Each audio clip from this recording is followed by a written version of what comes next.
Hi Christian, in today's lesson I told you about the 5-column system and how these 2 pages here represent 80 pages of a grammar book. The most important fact I think to realize and to understand is that this SARF page, the SARF stands for statisch, allgemeine Tatsachen, Regelmäßigkeiten und Fakten, that the SARF page represents things that happen on a regular basis. Whereas this page here, where if you have a closer look, you will see that all of these verbs always end on the ing form.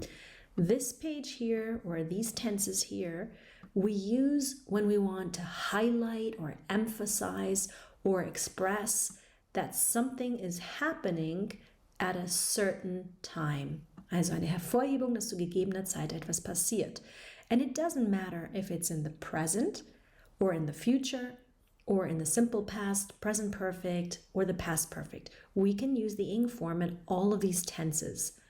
What's important is that when you use the ing form, it never stands alone. There's always the form of to be. So you know it from the present where we say I am working, and in the past it would be, in the simple past it would be I was working, and in the present perfect I have been working or he has been working.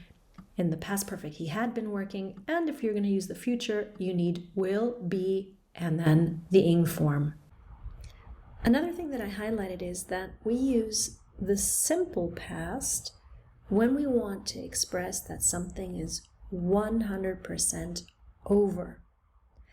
We use the present perfect when you can still feel something, hear something, see something.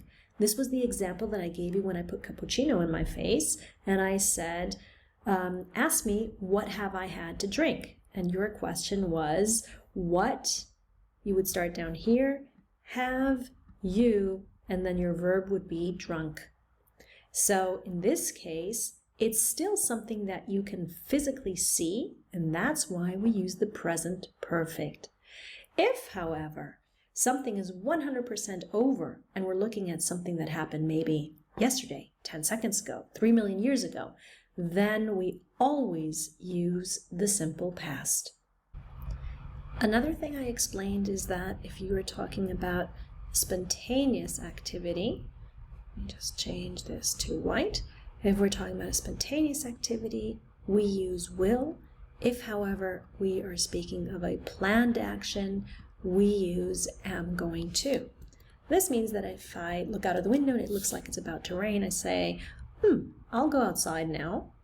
And then I think about it and I reconsider how I'm going to put on my shoes and my rain boots and a raincoat and everything. And then somebody says, hey, what are you doing? And then I can say, I'm going to go outside, because at this point I've planned the action very carefully. So I am going to, and then go outside. Then you asked me about the word did and why it is that the arrow moves over to the second column. And I started out by saying, let's have a look at the present first, because in the present, if we have a look here, you will see that when we use he, she, it, our verb always takes an S. So we follow the red arrow here. And we would say something like, he likes, she works, it thinks, etc. However, when we ask the question, for the he, she, it, we need does. And does already has an S in the word. So to avoid a second S, we actually use the simple verb. And this would mean, does she write books every day? Or does he work for this company? And the same principle applies when we're looking at the question with did. Did already represents the past in the word.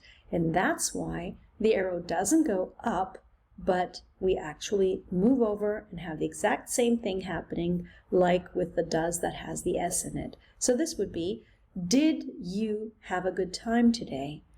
But if I have my affirmative sentence, my statement, there's no did here, as you can see, and that's why we go straight down and we need to know, what does my verb look like in the simple past? And perhaps you still know from your school when you learned irregular verbs, and these are represented here as well. So that would be, for example, go, and then the third column is the second word you learned. So that would be go, went, and the last one would be gone.